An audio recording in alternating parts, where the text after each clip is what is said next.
都说呢，这个北京比西安好啊。北京和西安两个城市我都是去过，实话实说呢，差距真的是很大。在中国呢，北京和西安都是历史悠久的一个古都啊，他们各自有着独特的历史文化背景。在很多人的一个眼中啊，可能就是北京似乎要比西安更胜一筹。作为了一名曾经游览过这两座城市的人啊，我想分享一下我的一个真实的观察和感受啊。首先就从城市的一个规模，包括现代化程度上来看啊，北京呢无疑是领先于西安的。作为中国的首都，北京的人口包括经济规模包括 GDP 呢，在全国都是数一数二的啊。特别是在人均 GDP 方面，北京的人均 GDP 呢已经超过了19万，而西安呢还不到9万啊。北京呢还拥有着世界级的一个城市基础设施，包括现代化的建筑、宽敞的一个街道、高耸入云的一个摩天大楼、繁忙的一个商业区，包括商场等等等等啊，这些呢都是北京呢展示现代化都市魅力的一个标志。相比之下呢，西安虽然也是一座现代化的一个城市嘛，但在城市规模方面，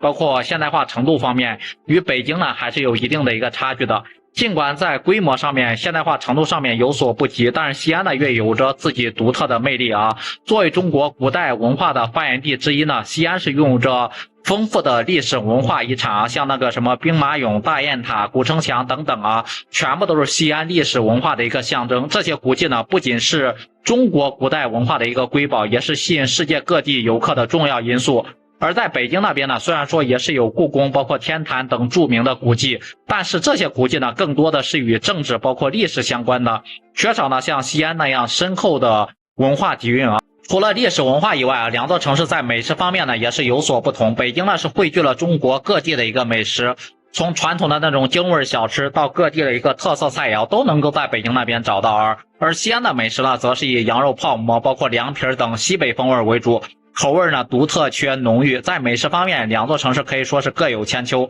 但北京的美食种类呢，显然是更加的丰富多样啊。此外呢，两座城市的一个生活氛围也是有所不同的。北京是一个充满活力包括机遇的一个城市，就是节奏特别快，这里的人们呢是忙碌而充实。在北京呢，你可以感受到中国最前沿的一个文化艺术氛围，包括科技创新的一个气息。而在西安那边呢，生活和氛围相对来说比较悠闲和宁静啊，人们呢更加注重传统文化的一个传承和堡垒。这种生活氛围的一个差异，也使得两座城市呢给人不同的感受和体验。综上所述呢，北京和西安呢都是独具魅力的一个城市。北京呢以其现代化的都市风貌，包括丰富的文化氛围，吸引了众多的游客和人才，而西安呢则以其深厚的文化底蕴，包括独特的美食风情，成为了一座充满魅力的一个古都。对于我而言啊，两座城市真的是各有千秋，都是值得我们去旅游，包括去探索去体验的。在比较两座城市的时候呢，我们不能简单的用好或者不好来评价它们啊。每个城市呢肯定都有自己的一个独特之处，包括不足之处，我们应该尊重并欣赏这些差异啊，从中呢而发现他们的魅力所在。我们也应该看到两座城市呢在发展过程中呢所面临的一个机遇和挑战，希望呢他们在未来呢都能够取得更加辉煌的一个成就。不知道大家都有没有去过北京和西安这两座城市？对于和北京和西安，你更喜欢哪一座呢？也欢迎在评论区里面留言讨论。